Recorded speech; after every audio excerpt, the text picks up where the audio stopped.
To my melanated family and conscious brothers and sisters around the world. I am Brother Tommy. And it is time to get it in. One love, family. This video discusses Southern discomfort. Medical exploitation on the plantation. Celia's child, about 4 months old, died last Saturday the 12th. This is 2 Negroes and 3 horses I have lost this year. Avid Gavin, 1855. Frederick Gardner, a peripatetic Mormon physician, left among his travel memoirs an impression of the 19th century slave markets of Washington, D.C. There are a great number of Negroes, nearly all of whom are slaves. And on different streets are large halls occupied as marts or stores, for the sale or purchase of slaves. While I have been looking at one of these places on Gravier Street, 2 gentlemen have arrived, one of whom I have seen in the saloon. He is a young planter and come to purchase a girl to take care of his children, or whatever duties he may think proper to impose upon her. The other person is a doctor whom he has brought with him for the purpose of examining her. They pass along the front of the row in company with the agent or salesman. As they move forward, one is called upon to stand up, then another while a passive examination is made. Then finally he discovers a bright mulatto, who appears about 16 years of age and is quite good looking. She is ushered into a private room where she is stripped to a nude condition and a careful examination is made of all parts of the body by the doctor and is pronounced by him to be sound. The money is then paid, and she is transferred to her new owner. I have heard that the masters beat and scourge them most cruelly. But I have not seen anything of the kind, nor do I believe that it occurs very often. For the Southern people as a class are noble-minded, kind-hearted people, as can be found in any country. And moreover, it would be against their own interests, to brutally treat their slaves. As no planter desired to have sick Negroes on his hands. According to my judgment, so far as my experience extends, I believe that the Negroes as a class, are far more humanely treated and taken care of, than are the laboring classes of European countries. Enslavement could not have existed and certainly could not have persisted without medical science. However, physicians were also dependent upon slavery, both for economic security and for the enslaved clinical material that fed the American medical research and medical training that bolstered physicians' professional advancement. Gardner's vignette suggests the integral role of medicine in enslavement and repeats a key belief that slave owners and physicians shared an interest in preserving the slave's health, as no planter desired to have sick Negroes on his hands. But although medicine was essential to enslavement, the apparent solicitude for the health of slaves was not all it seemed. Rather, the medical interests of the slave were often diametrically opposed to the interests of his owner and of American physicians. From the first, antagonism reigned between African Americans and their physicians. Between the 17th century advent of African settlers to North America and the end of the 19th century, the slave and the physician shared an unrecognizably primitive medical world. The germ theory that revealed the microbial nature of much disease and led to the first grand waves of disease cures was still well in the future. The existence of pathogens such as bacteria, viruses, and fungi was unsuspected. Almost no effective treatments existed for prevalent diseases until the 18th century. Until the late 1830s, the lack of effective anesthesia made the few common surgical procedures horribly painful and all others impossible.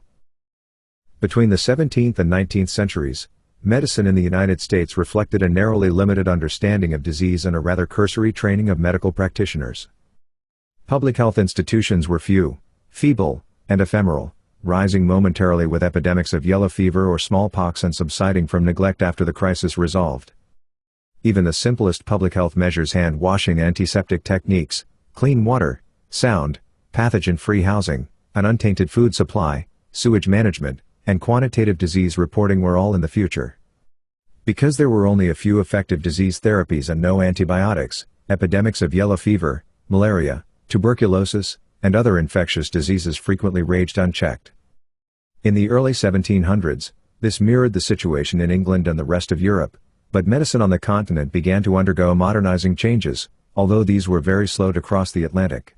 Europe began to embrace public health measures and medical advances such as widespread vaccination, scientific medical education, and the rise of the hospital, but American progress lagged behind, especially in the insular South.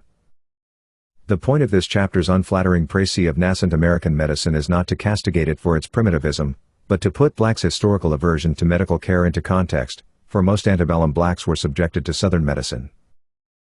The South was a particularly unhealthy region and was home to 90% of American blacks, the majority of whom were enslaved until 1865.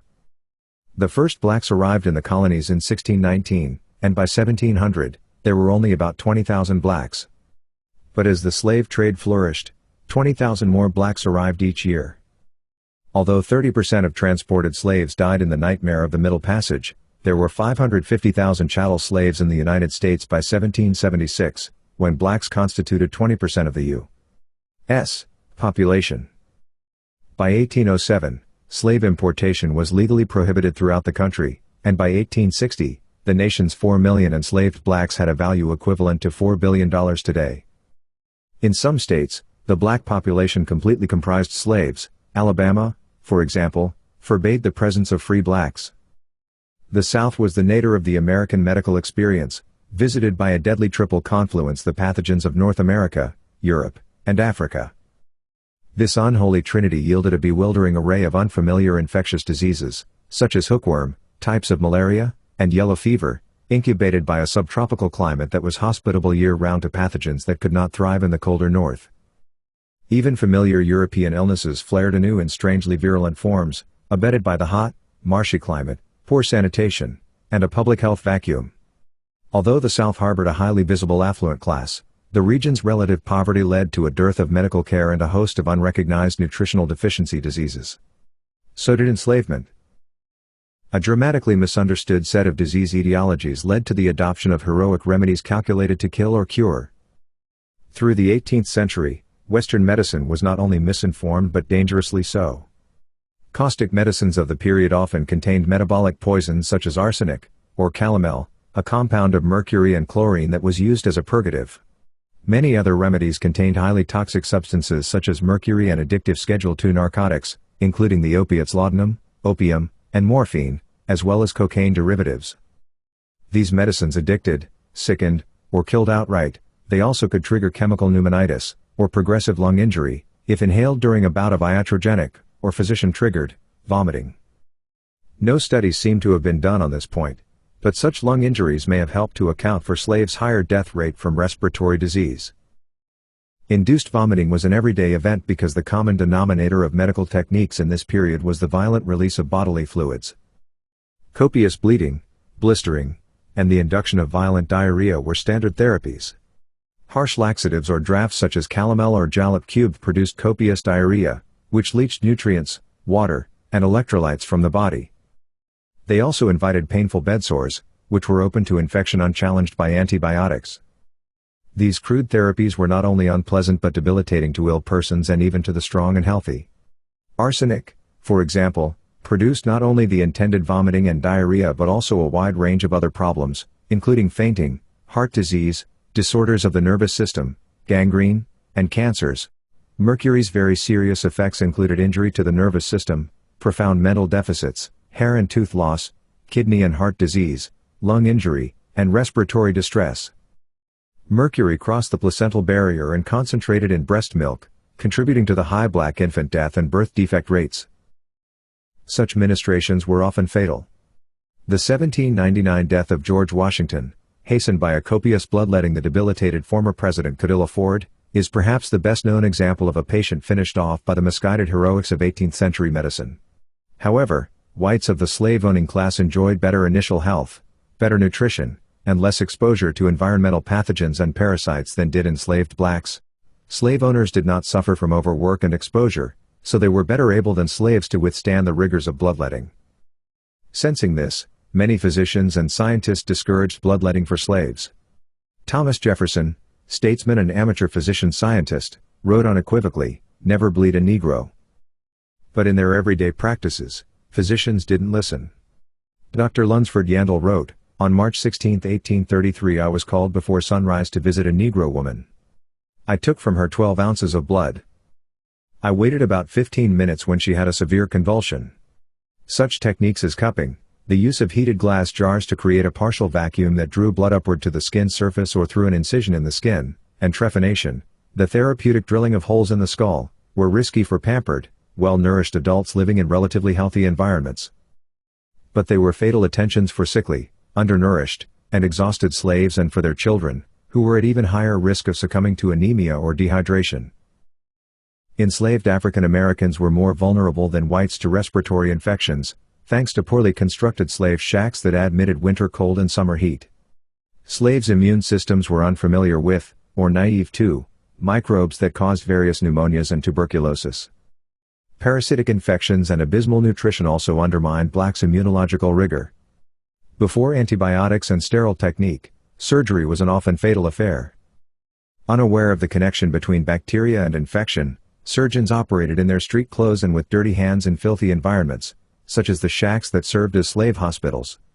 Even minor incisions or injuries could proceed to life-threatening infections with frightening rapidity.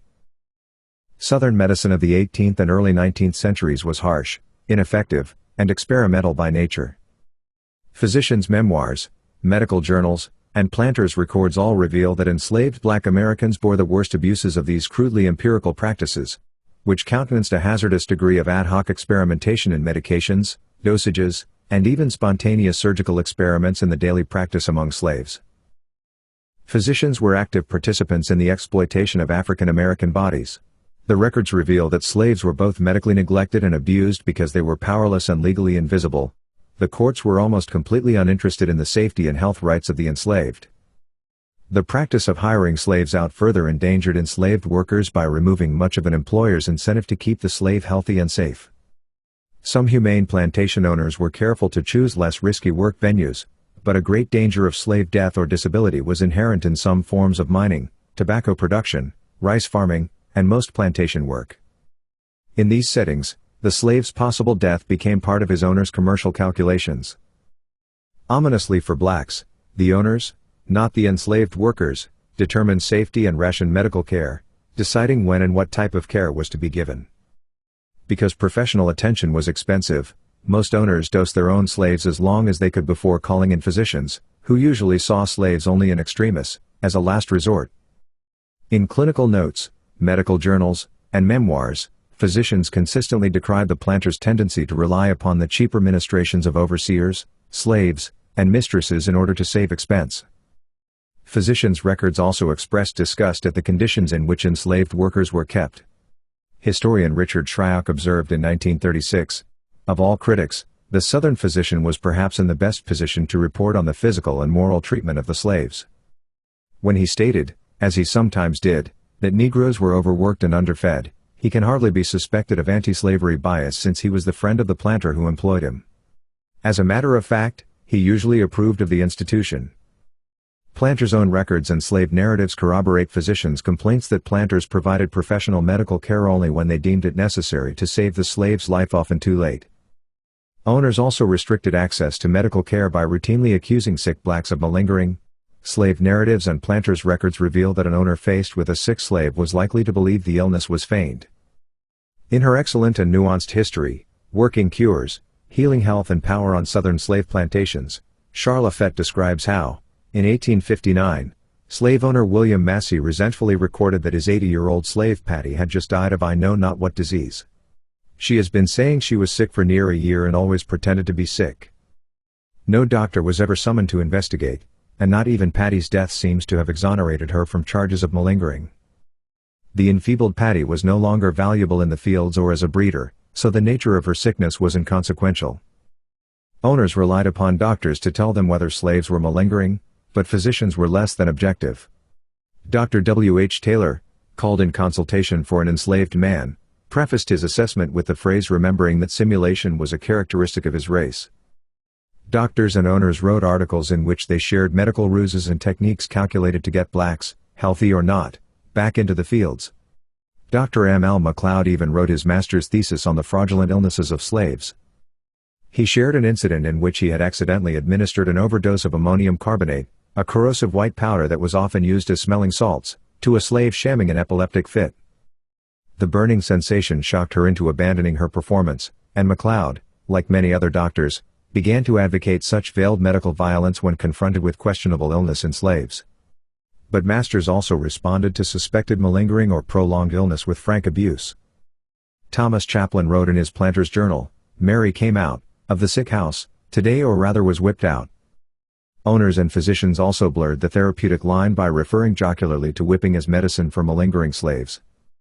One complaining woman was treated with a cowskin or hickory switch to scourge her. Other doctors recommended that an owner apply 9 drops of essence of rawhide or oil of hickory to the back of a sick slave. Yet, slave narratives occasionally speak of the kindness of a sympathetic white physician. In the 1930s, former Texas slave Wes Brady told WPA interviewers how the old white doctor that tended to us helped them get out of work. He took a little flour and meal and water and made pills. The doctor then told the master that the slave was too sick to work. Sometimes they stayed in bed 3 or 4 days taking flour pills. But most physicians shared the economic and political interests of slave owners and conspired with planters, their real clients, to subjugate slaves by invading their bodies. Former slave Martha Griffith Brown recalled that the kindly wife of Drive Manley, who sometimes was called in by her master, did not believe in slavery, yet she dared not speak against the peculiar institution of the South. It would injure the doctor's practice, a matter about which she must be careful. The belief in the eternal malingering of slaves was only one tenet of scientific racism, a wide body of mostly unflattering beliefs about the bodies and minds of people of African descent. These beliefs were presented as research findings, explained by scientific theories, and promulgated by whites who were sympathetic to or were actively profiting from the institution of enslavement, so, not surprisingly, scientific racism provided medical and scientific justifications for slavery. Southern scientists claimed that they alone could analyze blacks with authority. After all, they lived in proximity to blacks, had studied them, and understood their medical and intellectual characteristics. Northern scientists tended not to study African Americans because they were less important to the Northern economy, which was not directly based upon chattel slavery. The care and treatment of slaves was an important aspect of Southern medical regionalism, and the lack of attention to Negro medicine became an increasingly bitter source of contention between Northern and Southern medical schools. As a result, Southerners urged their medical students to eschew the schools of the North, and when tensions mounted on the eve of the Civil War, Southern students of Northern medical schools were holding rallies in which they voted to return to South en masse. In Philadelphia alone, 200 Southern medical students withdrew from Jefferson College and another 100 withdrew from the University of Pennsylvania during a single academic year, 1859 to 1860. Despite their claims of unique expertise, the shoddy research that Southern physicians conducted into black health consisted of an untested nucleus of mythology about the biological nature of blacks. Negative visceral reactions to blacks' appearance, historical writings, racial descriptions from antiquity, natural scientists' endless and largely fictional catalogs of racial traits, and biblical interpretations all provided a framework for scientific and medical theories about blacks. So did a blame-the-victim approach to the poor health of the enslaved.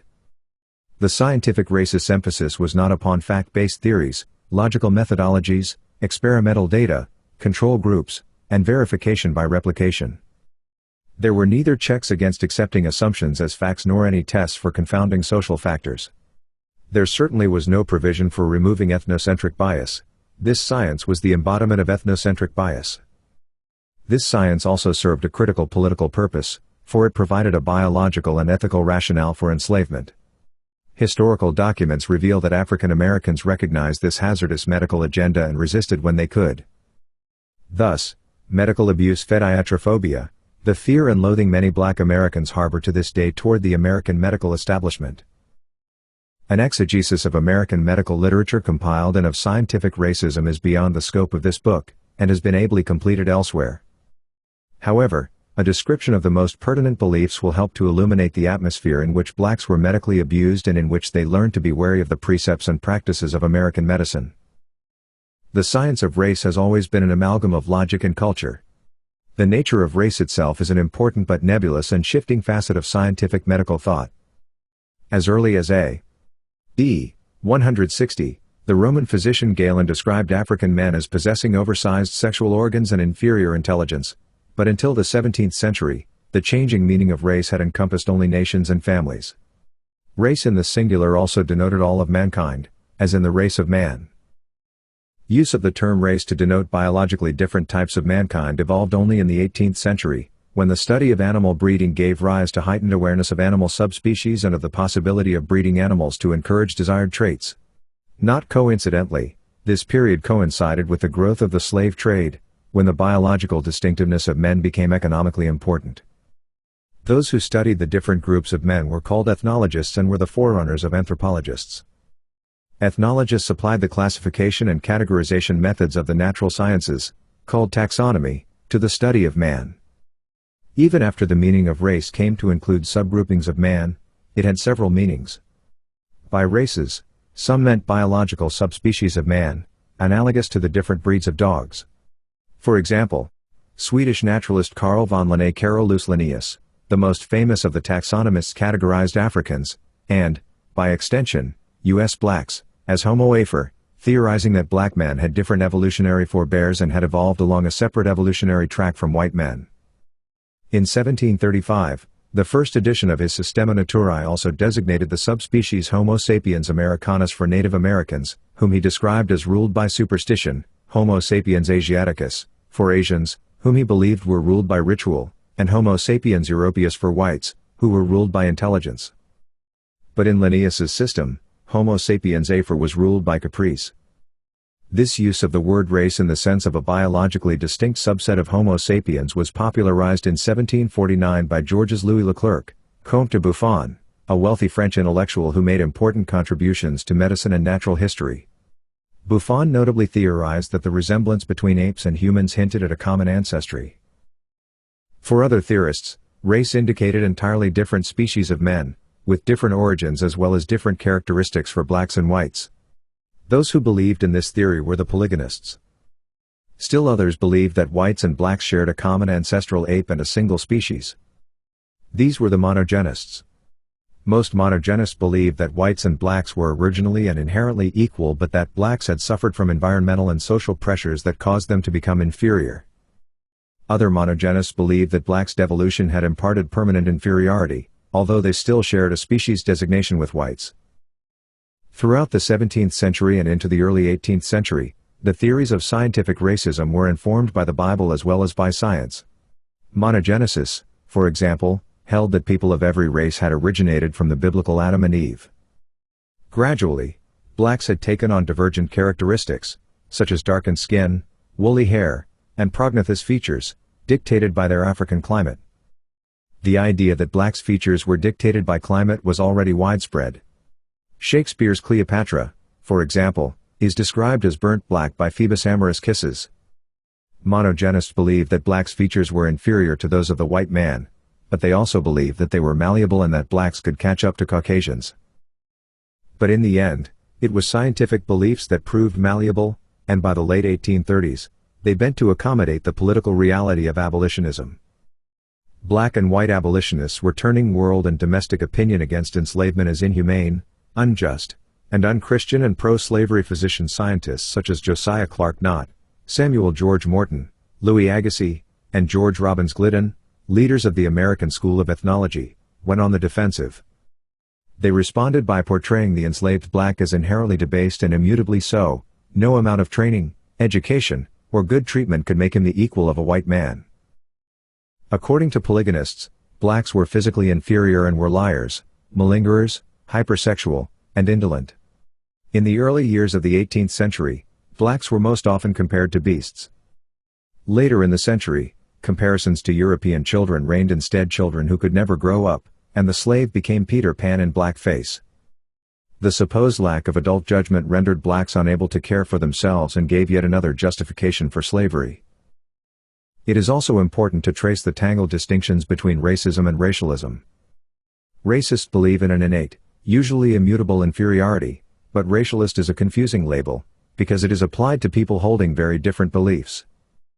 The term can denote a person who believes that race or skin color does signal inherent attributes, but that the attributes in question are simply different, neither negative nor inferior. But racialist can also mean a person who interprets the different features and qualities of blacks as superior. The word racialist has recently been used to describe actions taken to redress long-standing racial wrongs, such as affirmative action to bolster the fortunes of blacks. Then again, racialist can also be a mere synonym for racist, as it long was used in England and has been adopted by racial hatred groups as a euphemism for racism. As a result of this semantic confusion, a once useful term has been rendered worthless by its many contradictory meanings. The awkward and pallid term race-based seems the closest thing we now have to a neutral racial adjective. Whatever their pet theory, The many physical differences between blacks and whites suggested a hierarchy of humanity to scientific racists. Different from whites meant inferior, and inferiority was documented in entire catalogs of black flaws that filled medical journals and textbooks. In 1839, Morton published Crania Americana, a book written to demonstrate how human skull measurements indicated a hierarchy of racial types. Morton determined that Caucasians had the largest skulls, and therefore the largest brains, and blacks the smallest. His tests were the forerunner of phrenology, which sought to determine character and intelligence by interpreting the shape of the skull. By 1848, Louisiana's Samuel A. Cartwright, M.D., had gained renown by publishing a plethora of articles on Negro medicine in Southern medical journals, leading the Medical Association of Louisiana to appoint him chair of its committee to investigate black health and physiology.